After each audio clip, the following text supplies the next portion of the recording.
Greetings. So this is going to be my first video because I am starting up my tracking club, and I'm also going to be putting out some videos, and the goal is to make the videos better and just more coherent and put more effort into it over time. And I'm going to make a lot of videos on the topic of tracking, and so this is going to be the first one. So what is tracking really?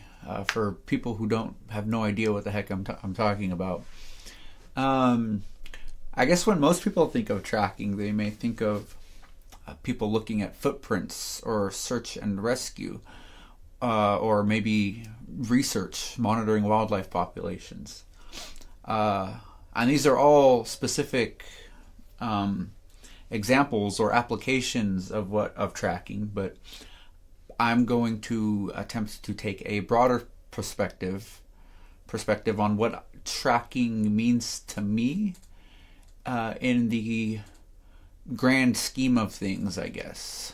Where does tracking fit into my larger perspective? So tracking encompasses a broad range of cognitive processes that our nervous system is not just designed for, but it's like a basic aspect of our cognition. The San Bushman, Nate, I'm not pronouncing his name right, but he had said that we are all trackers. Tracking is what we do, and it's who we are. If you are alive, you are tracking. Even when you're sleeping, you're tracking in this sort of airy dreamscape. And it's really how any organism survives within its complex dynamic environment. And we need to be able to sense, to read, interpret, keep track of our environments in order to find food, water, shelter, and other basic necessities of living. Tracking is sensory integration. It's pattern recognition and participating in the conversations of nature. The conversations that are going on in every moment that modern people have become blind and deaf to, which sort of culminates in the modern perspective as expressed by Sartre. I'm not sure how his name is pronounced, but he had proclaimed that nature is mute. But really, nature is not mute. Nature is full of communication. We have just become deaf and blind to that. And every organism is tracking its environment in this sort of web of communication and perception. It's this conversation going on at all times, and everything is affecting the space around it. Everything is affecting everything else in extremely complex ways. And so to really get at what I mean by this, it's like in the recent documentary My Octopus Teacher by Craig Foster, in the beginning he talks about how he made the documentary called The Great Dance, and he visited the San people of the Kalahari, and that's what that documentary is about. And he grieves the fact that when he visited these people, he can feel that they were inside of the natural world. And he was grieving because he can feel that he was on the outside, and that he longed to be on the inside as they are. And so that's kind of what tracking does to your mind. It connects and plugs in our sensorium to the broader ecological conversations that are going on in every moment. And in that plugging in your nervous system, there emerges a sense of connection and belonging and a perception of the wholeness of reality and of interconnectedness. How energy flows through systems and how we relate to that, and that there is no such thing as non-action. By existing, we are creating ripples.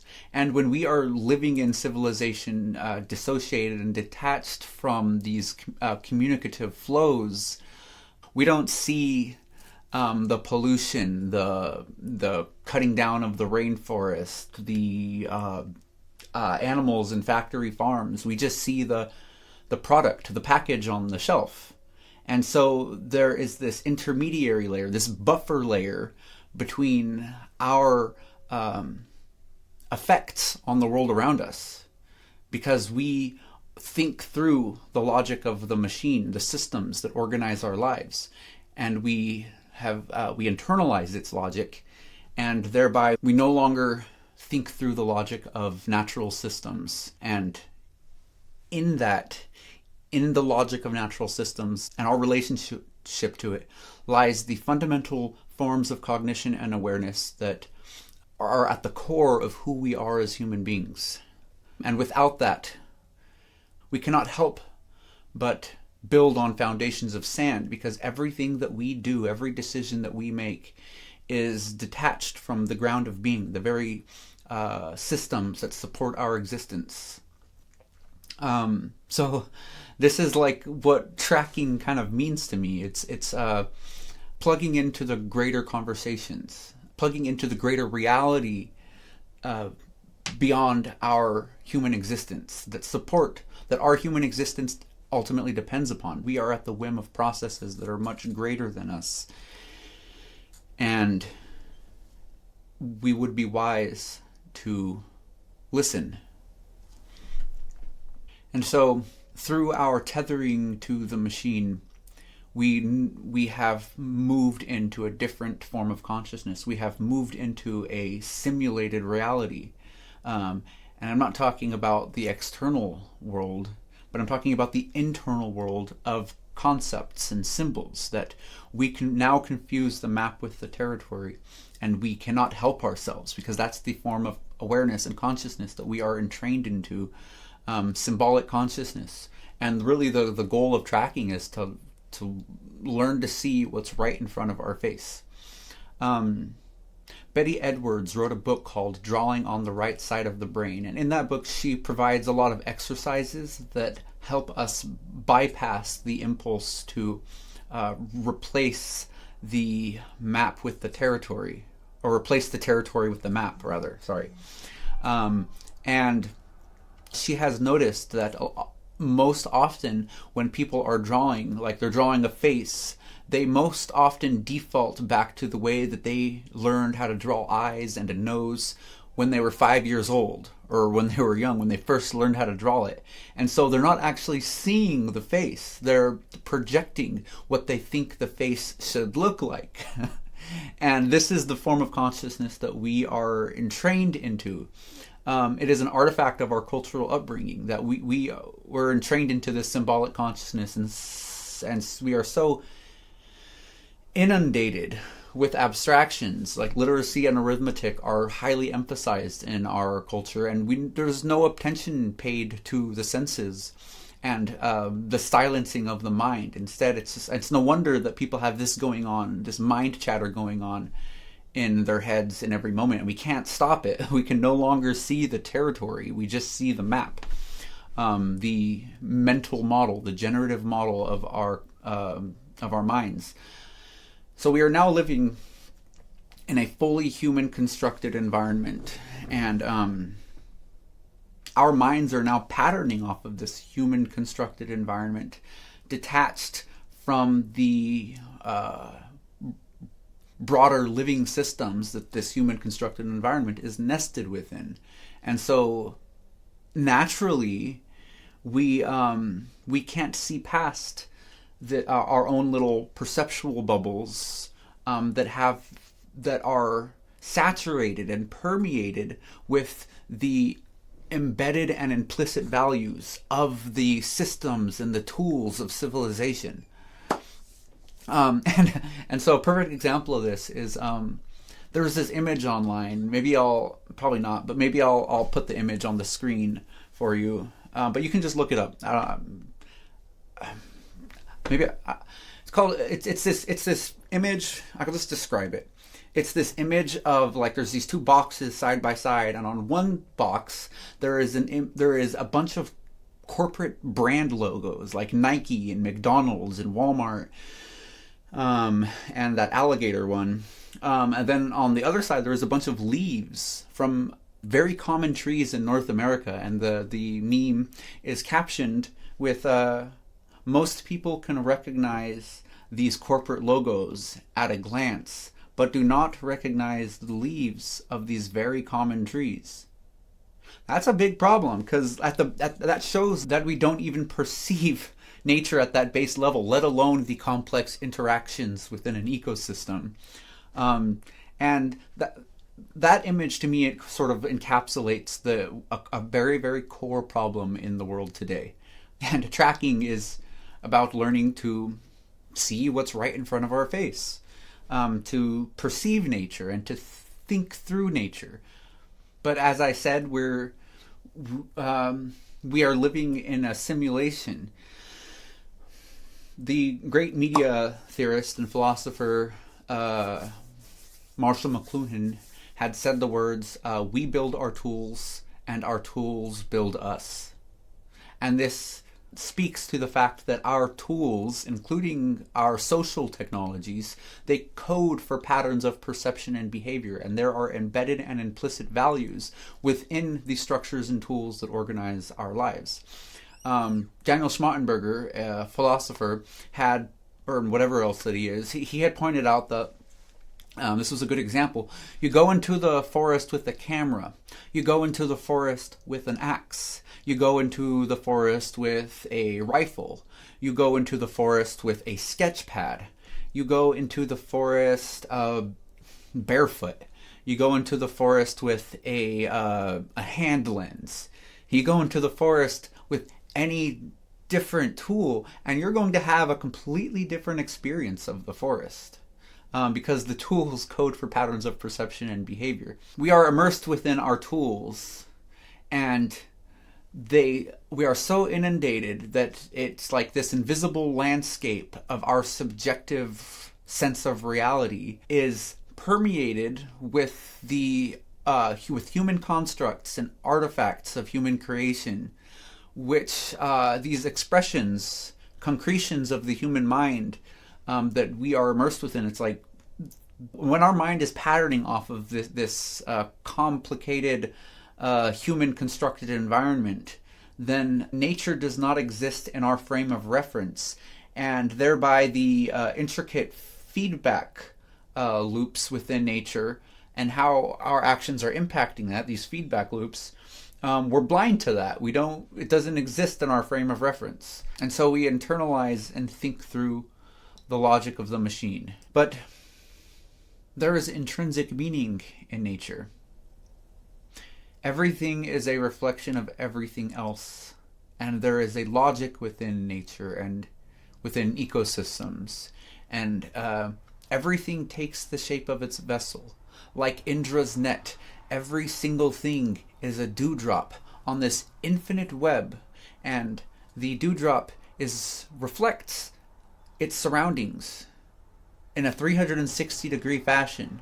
And so within each dewdrop is the reflection of the totality. And so everything takes the shape of its vessel, which is this organic ecological matrix. And then, of course, zooming out a little bit more within like our solar system and the cosmos and everything, we are all stardust and basic elements rearranged into ever complexifying forms, heading towards some great attractor that we can't see. So when our mind patterns off of the complex, living, self-organizing, intelligent, interconnected systems of nature, then this is a mind that sees clearly, that sees beyond the symbol, where we're thinking through our sensing, and our sensory impressions are permeated with the patterns of living nature.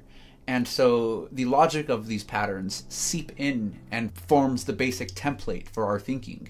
And this is what tracking is. It's tracking the patterns of the natural world. And this stimulates very foundational ways of knowing our world. For at that base level of sensing, if we are not perceiving clearly, if we are not sensing our environments, then our that does not feed into our sense making or our sense of reality. And so when we are perceiving the natural energy flows around us, this feeds into our sense making, which feeds into our sense of reality, and then nature begins to exist in our frame of reference. We act in relationship to the natural world, in relationship to the birds, the coyotes, and we think through our sensing. But the thing is, in our society, it's like we've removed that base layer of sensing, and so we're just stuck in abstractions. Our sense making is now founded upon abstractions, and this feeds into our sense of reality. This is a downward spiral where we become so detached from reality, and therefore this massive global meta crisis that we are faced with is the direct results of this. And it makes me think of this quote by David Bohm.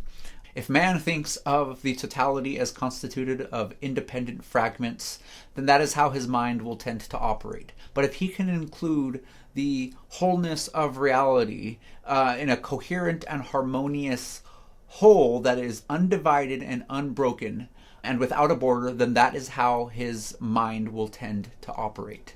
And from this will flow an orderly action from within the whole. That was said like 100 years ago, or about 100 years ago, and those words are more relevant today, perhaps, than they were back then. And so tracking uses the wholeness of our nervous system to process organic, living information streams, which then synthesize into this coherent whole. And this mode of perception, it needs to run deep. In the same way, well, I guess Tom Brown Jr., I'm going to say two quotes from Tom Brown Jr. One thing that he said is that everything is a track. Because everything is a reflection of everything else, and everything takes the shape of its vessel, and tracking is learning to understand the vessel, because that informs you about the shape. And the other thing that he said is a good tracker can take in a large amount of information in a moment's glance. And that is because a good tracker has spent their lifetime integrating sensory information to the point where it becomes second nature, and therefore they no longer have to think about it. Their sensory experiences elicit in our nervous system, in our minds, a complex cascade of associations and understandings based on past experiences. So it's like this mnemonic holographic nexus, holographic mental model forms in our mind. And so when it's like William Blake says, talks about learning how to see infinity in a grain of sand. And that's what that means to me. It's like our sensory experiences are then generate these complex responses of comprehension and understanding of not just the thing you're looking at, but all of the context. And we can perceive and simultaneously comprehend layers of meaning in nature. It's like we pay attention to the trajectory of the sun through the sky, and that is giving us information about direction. And then you do that enough, it's like suddenly you just kind of have a sense of direction when the sun is out. And there are all kinds of communications and clues all throughout the living world that we can learn to interpret and understand, to the point where it's become second nature, where the information and the meaning begins to pop out at us in the same way that, like, when we are looking and tuning into our peripheral vision and we pay attention to the color green, and suddenly everything green begins to pop out at us. We internalize these patterns and then they begin to pop out of us. And I'm also reminded of the concept of intuitive physics, that we can learn to understand like fluid dynamics, or at the basic level, it's like we push a cup over, and through our past experiences, we understand that cup is gravity is going to force that cup to the ground, and there's this complex internalization of natural laws that comes through sensory, whole-bodied experiences in the natural world, and this all feeds into our sense of reality. Goethe, the German scientist, philosopher, poet, talks about the concept of the exact sensorial imagination. He studied how plants develop, and he sat with the plants every day, and he kept track of the growth and development of the plants. And through immersing his mind in the world of that plant, he came to a lot of conclusions about how plants developed. He discovered things that weren't discovered until hundreds of years later. Temple Grandin speaks of object visualization versus like abstract visualizers. Object visualizers are the mechanics, and she gave this example of this person who was a very language-based abstract person, and when she asked that person to imagine a steeple, that lady said that the only thing that she saw in her head was like these two vague lines, and then like these like other lines going down, and then but when Temple Grandin imagines a steeple, she envisions a steeple that she's actually seen in like perfect clarity and high resolution, and so Temple Grandin is an example of like that sensory integration thing. Like she is a very sensory based, and then like other people are more like abstraction based. But that form of object visualization and sensorial imagination and sensory integration is all part of our birthright, but it's something that's not stimulated in modern society, so it kind of just atrophies. Nikola Tesla talks about how he was a very sensory-based person and could visualize objects in his mind perfectly and exactly. And then because he was sensory-based, he had all of these sensory experiences that were then synthesized into this intuitive physics, wherein to the point where he was able to like invent things in his head. And he says in his autobiography that invariably his inventions would work as he predicted they would work. And this is an extreme form of this form of thinking that we don't acknowledge in modern society, in modern education. And Da Vinci is another exemplar of this sort of learning from sensory experiences. And I've had many experiences like contemplating clouds and streams and just sitting there staring at them and letting the phenomenon massage my senses. And then you're just looking at it, and then suddenly these patterns begin to pop out and begin to form in your mind. And which brings me to like this, John Young had the perfect analogy for what I'm talking about. He gives a practice of going outside at your sit spot every single day and then mapping out your environment. And so you do this for a whole year, and then suddenly you have this big stack of papers, and then you flip through like a cartoon. You flip through this stack of paper, and at first it's like moving around in really like complex dynamic ways, but then it begins to stabilize. And this is because the first initial attempts, there's going to be all kinds of incongruencies and inaccuracies in your representation. But then it gets to a point where you become more familiar with your surroundings, to the point where it's like it becomes more accurate, and that's when it starts to stabilize. And then suddenly you're flipping through it, and then it gets to a point where it just looks the same and it stops moving around, because that's congruency. And that map analogy is like perfect, because that's literally what goes on in our heads when we are attempting to model our environments through our sensory imaginations. So when you think of this ability in relationship to the natural world, you begin to see that form of perception in relationship to the natural world generates this understanding of the intrinsic meanings in the natural world. And I would argue that any viable civilization rests on this ability, on our collective ability to silence our minds, listen and respond to the feedbacks of the living world, and to perceive energy flows within the natural world. And that's what tracking does to your mind. Edward O. Wilson had the quote, which is very pertinent. It is, the problem in the world today is that we have Paleolithic emotions, medieval institutions, and godlike technology. And Daniel Schmachtenberger had quoted him and had a response wherein he said, in order to be able to wield the power of gods, we must simultaneously cultivate and hold the love and wisdom and understanding of gods.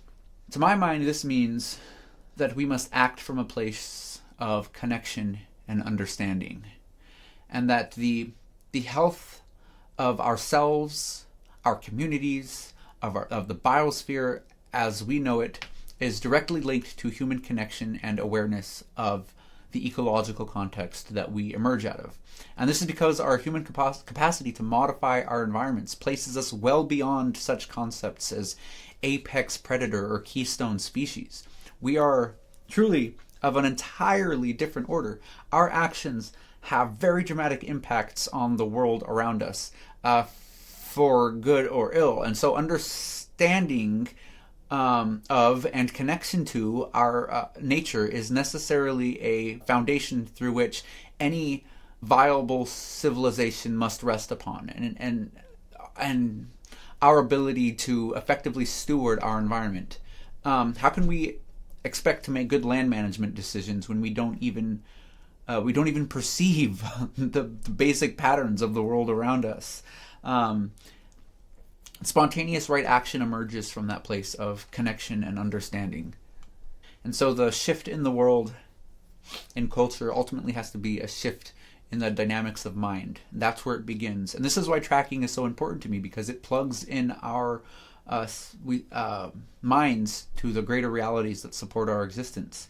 It's understanding how the robin relates to the worm, relates to the soil, relates to the elderberry tree, relates to the bird, relates to the apples, relates to the coyotes, relates to the wolves, relates to the deer, relates to the willow on the stream, relates to the beavers, relates to the frogs, which relates to the raccoons. It's like this complex web of relationships, and because tracking is all about understanding relationships and energy flows within natural systems, and that is literally, to my mind, at the core of so many problems in the world that we face today, is that basic lack of perception, connection, and understanding.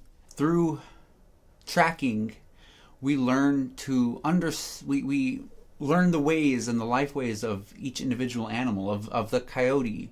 And through understanding that coyote, that's you're understanding the way that coyote relates to its environment, because that's what understanding the coyote even means.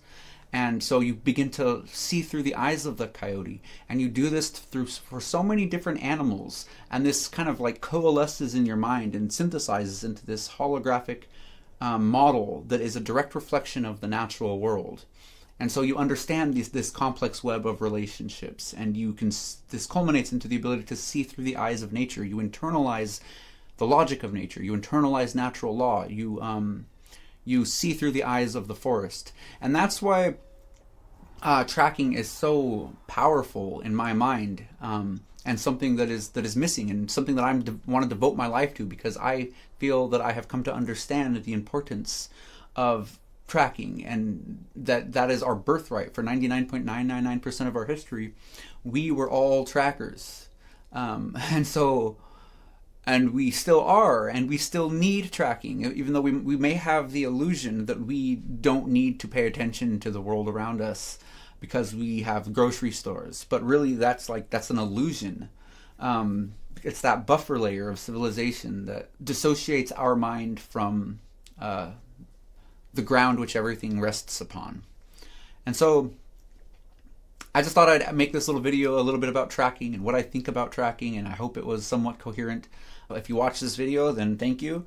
Let me know what you think. Trying to strike up some conversations and trying to so if you reply to anything that I said, I can potentially make another video and respond. And in fact, I think I would like that, because it's hard to it's a lot easier to speak when you're talking to somebody. And so if somebody is like talking to me, communicating with me and messaging, I can hold their question in my head, and I imagine it would allow me to further articulate myself. I guess that's all I can say for right now.